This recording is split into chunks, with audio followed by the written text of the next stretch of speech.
Bueno, continuamos, es la hora 7:19 en el territorio nacional de la República Argentina, estamos en la 99.9 en esta mañana de la ciudad de Mar del Plata. Te recordamos que la circulación de micros es muy restringida. La buena información nos está diciendo que hay un principio de acuerdo, que esto llevaría a que se levanten las medidas de fuerza. La circulación del día de hoy tiene que ver con el tema del censo. Así que bueno, desafortunadamente no se informan ni se publican los horarios, que ayudaría y mucho a tener una pauta de cómo moverse, ¿no?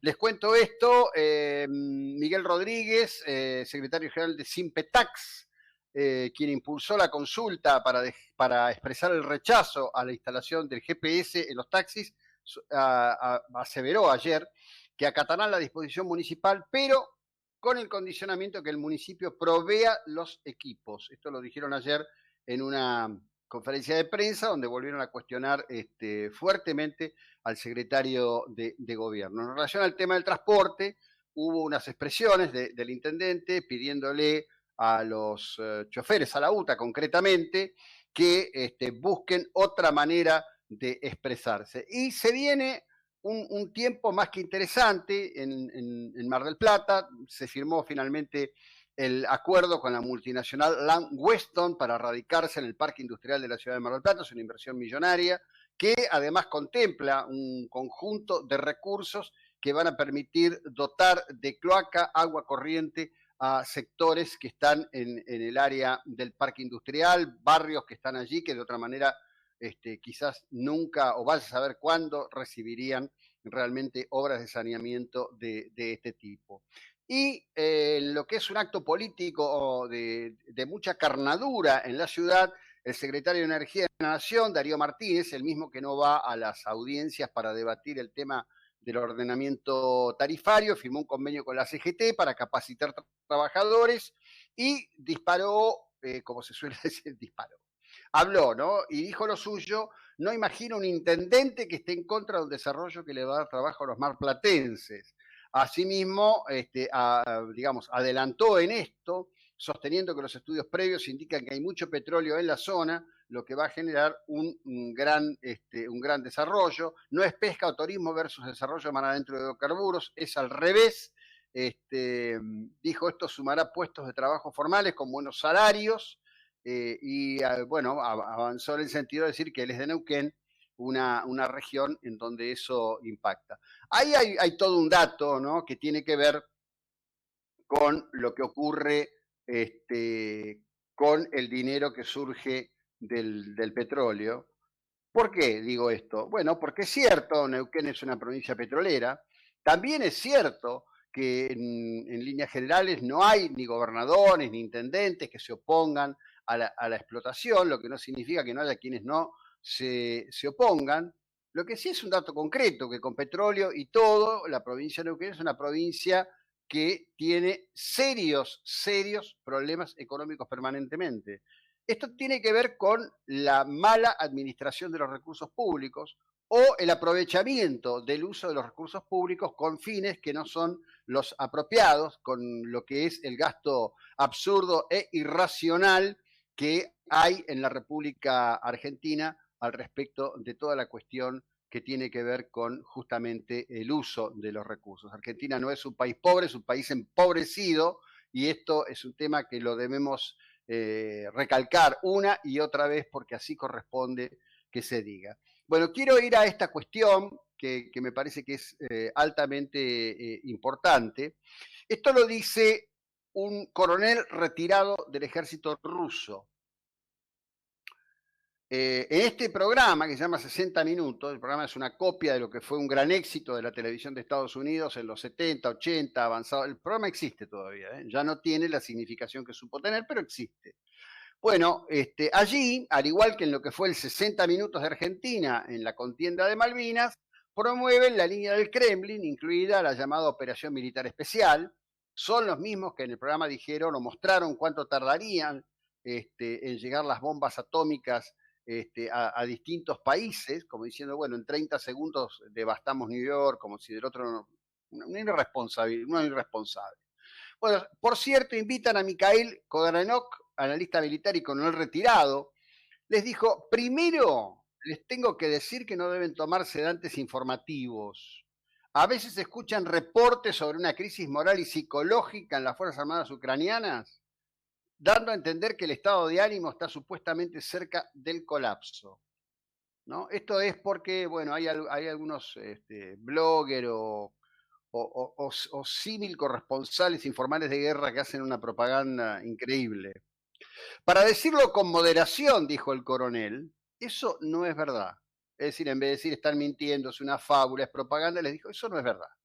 La situación para nosotros, para los rusos, claramente va a empeorar, ya que Ucrania recibe asistencia militar adicional de Occidente y que el ejército ucraniano puede armar a 1.000.000 de personas. Creo que es la primera vez que esto se dice en público y me imagino que en el público de esos programas, que como pasaba con 678, son un público muy enfervorizado, muy militante, tiene que haber sido un impacto grande.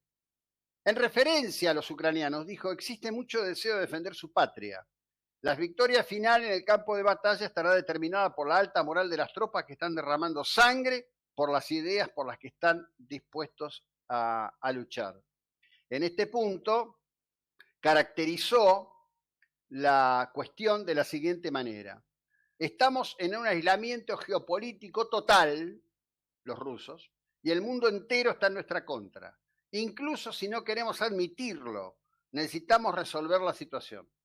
La situación no puede considerarse normal cuando contra nosotros está una coalición de 42 países y cuando nuestros recursos políticos, militares y tecnológicos militares son limitados. Hubo un gran silencio en el estudio. La anfitriona Olga Skayeva, normalmente feroz y vocal en su defensa del Kremlin, estaba inusualmente apagada. Es que acá, en algún momento, en algún lugar, hoy, en este universo, voy a hacer esta pregunta y es más que nada para los adultos, para los que vivimos el momento de Malvinas. ¿Cómo hacías vos para comunicarte con José Gómez Fuentes? O con alguno de los otros actores que estaban en el estudio con él. No nos olvidemos que en esa época estaba Mónica Gutiérrez allí. Pero bueno, ¿cómo hacías? No tenías cómo comunicarte. Podías llamar al canal, te iba a atender una persona que atendía el teléfono, te iban a pasar al noticiero alguien iba a tomar nota. Hoy el tema del impacto de las redes es brutal. Cada vez reduce más los espacios de intermediación.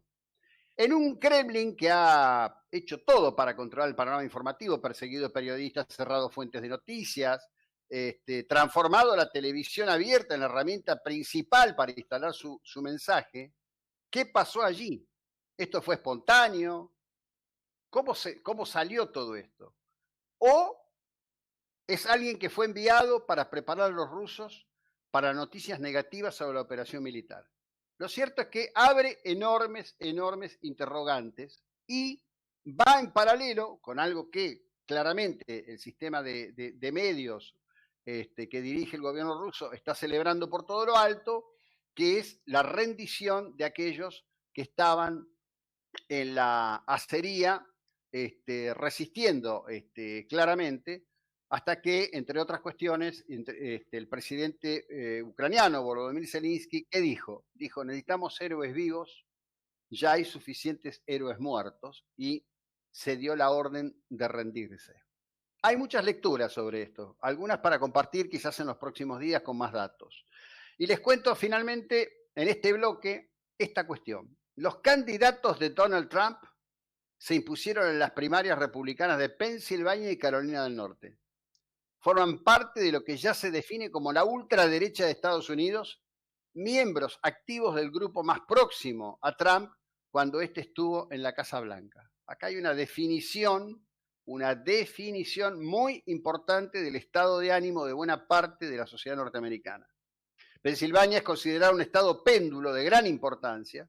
Ganó la nominación republicana para la gobernación Doug Mastriano, un senador estatal a quien se le caracteriza como individuo de la ultraderecha que ha repetido una campaña sobre fraude electoral en las elecciones 2020 que ganó Biden en una permanente acción de descalificación del triunfo de Biden. Mastriano financió algunos de los autobuses que transportaron a Washington a aquellos que asaltaron el Capitolio el 6 de enero de 2021.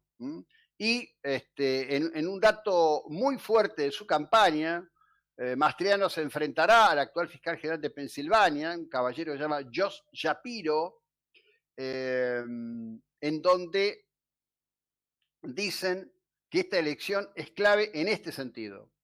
Los votantes deberán elegir entre Mastriano, con una posición antiaborto, y Shapiro, que ha prometido que vetará cualquier intento de la mayoría republicana en el Parlamento para restringir ese derecho. Hay ciertos debates que no concluyen nunca. Desde Roe versus Wade y aquel fallo señero de la Corte Suprema de Estados Unidos de mayoría conservadora, hasta este momento de hoy, en donde cientos de miles, quizá millones en Estados Unidos, miran esta elección como algo mucho más importante que quién va a ocupar el cargo, porque quien va a ocupar el cargo puede definir la cuestión legal del derecho al aborto en la Unión Americana. 7:30, ya continuamos.